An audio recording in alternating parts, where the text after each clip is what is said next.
Well, hello retro computing enthusiasts, electronics geeks, Mike here. Welcome back to my channel, and I'd like to share a little story of how my retro computing hobby has helped me out in my career.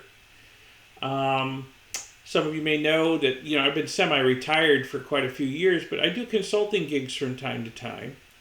And I've been working on a consulting gig for a client of mine for the past couple of months.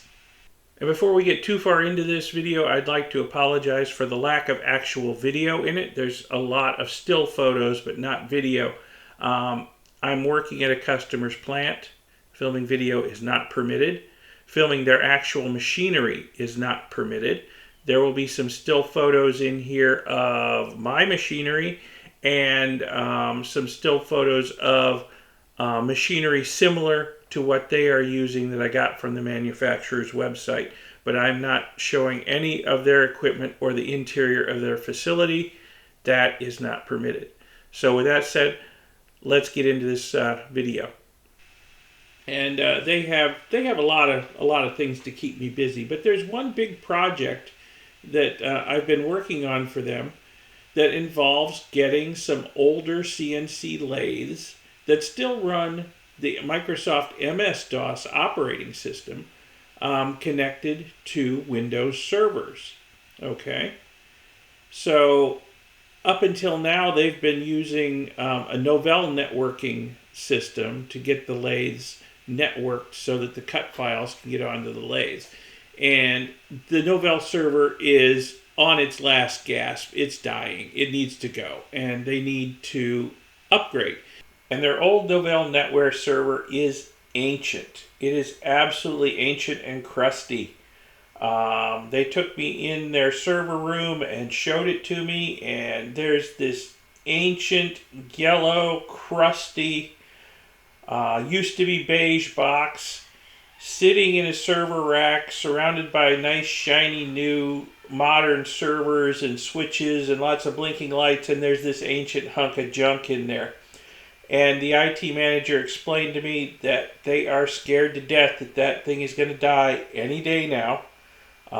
They haven't even shut it down or rebooted it in years because they're afraid it may not come up again.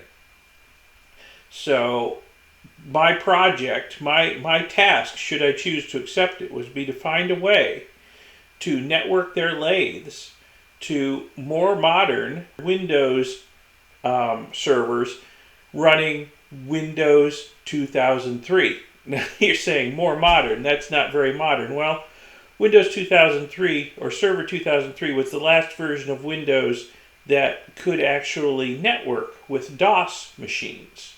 You can't do that with modern Windows machines.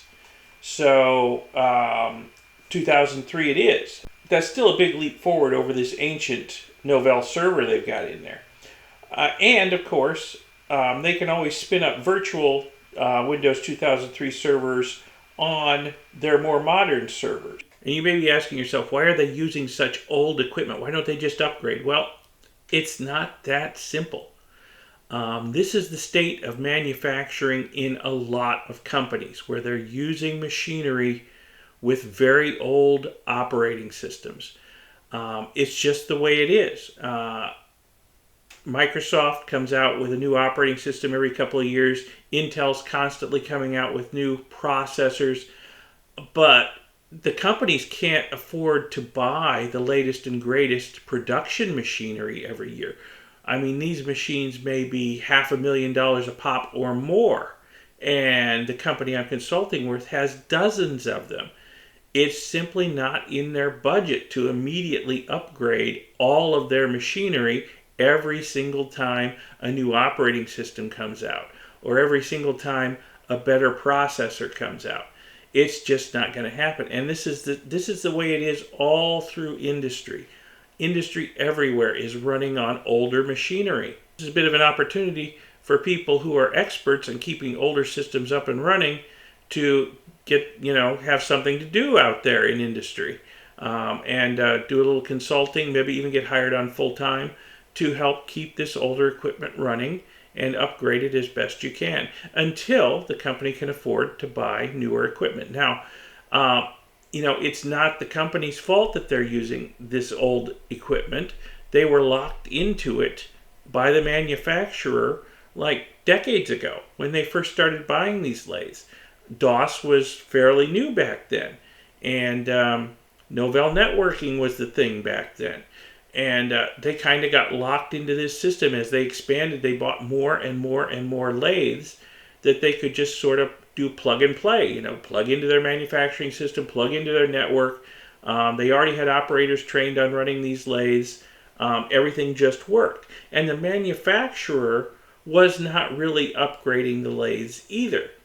Only recently have they come out with the shiny new state-of-the-art operating system for their lathes called Windows 7. Believe it or not, here we are on the cusp of getting Windows 12, and Windows 7 is the new thing on these lathes.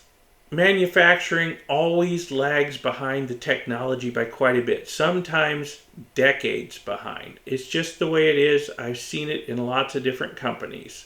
And, hey, it gives me an opportunity to get out there and make a little scratch by helping these folks out. So you got to keep the old equipment running. That's one of my specialties, keeping old equipment running.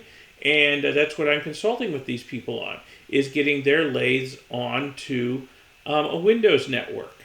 So this is just a stopgap measure to keep production up and running until they can replace all their older lathes with newer ones. This is a project that they have budgeted for, and they are starting to bring new lathes into the building and get them set up on the manufacturing floor. But it's going to take a couple of years to replace all their old equipment with newer stuff. Newer stuff that runs modern versions of Windows and can be upgraded for a while, and will be really easy to network. But in the meantime, they got to keep the old stuff up and running and keep the product going out the door. So, like I say, this is a stopgap measure just to keep production running and get away from that old crusty Novell server that could let out the magic smoke at any given moment. So, how is my retro computing hobby helping with that? Well, I took one of my retro computers into their facility and set it up in the cubicle they gave me to work in. It's one of my 486 computers. In fact, it's one I have a complete series on bringing this computer back from the dead. I'll put a link in the upper right to that series. We first started this project, we tried to get everything set up on the lathes initially. And we were having a lot of trouble with it because we only had very short windows of opportunity to access the lathes themselves. The lathes are running 24/7, and the production manager does not want any excess downtime. So we could only access the lathes during an operator's 15-minute break time or half-hour lunch time. And like I said, they're running 24/7. So, we only had these tight windows of opportunity to get out on the manufacturing floor and attempt to get the networking up and running on these lathes. And before we were done with them, we had to put them back exactly as we found them. So we have maybe, 7-8 minutes of actual time to experiment and see if we could get the networking set up out here. And it was very frustrating. We kept running into these various issues, and it's like, we need to try this, we need to change that, we need to reconfigure this, and we just didn't have the time. So I got the idea of, I'll just bring in a DOS machine. I have several DOS machines at home. I scrounged around and found a 3COM 3C509 networking card, threw it in this 486 machine, and took it in with me when I went in one day and set it up in the cubicle where they had me working. Okay, and then I could sit there and I could experiment with trying to get this machine on the network. And it took a little work, plus they had to reconfigure the server I was connecting to. They had to install older networking protocols like NetBUI and make some other changes to the server to get connectivity to a DOS machine going so that I could map a network drive on the local machine that connected to a particular file share on the server. So it took a little doing. After a while, I had it set up on my retro computer and working. You know, I put everything on a floppy disk. Old school here. Everything is on a floppy disk. The Autoexec.bat file I created, the Config.sys file I created, the changes to the system INI file I'd created, and we went out onto the floor with floppy disk in hand during the morning break of the operators, stuck the disk in the machine, copied my custom Autoexec.bat Config.sys over, made a couple other changes to the machine, rebooted it. Lo and behold, it got on the network, and we were able to map that network drive on there and see the cut files the machine needs to see over on the server. Oh, the head of IT was so happy. He was smiling. He was practically jumping up and down. He was high-fiving because this has been a serious concern of his. You know, that old Novell server is going to die someday. And when it does, all the lathes out of the manufacturing floor are going to be sitting idle. So he was very happy that they have a way forward. And there's still some work to do. We're going to have to, again, you know, without interrupting production, we're going to have to upgrade all of the lathes to talk to the Windows server. And there's some paperwork that needs to be done, you know, so that everybody's happy in the plant. But we have a way forward, and they're very happy about that. So that's just one way my retro computing hobby has helped me out at work over the years. There have been other instances too. Maybe I'll talk about some of them in the future. We'll see.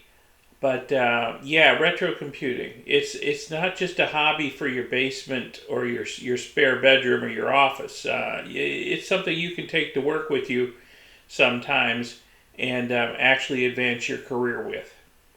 All right, well, I hope you found this video interesting, educational, informative, inspirational, whatever. If so, give it a like, give it a thumbs up, and subscribe to see my future videos. I hope to see you in the next video. Thanks for watching this one.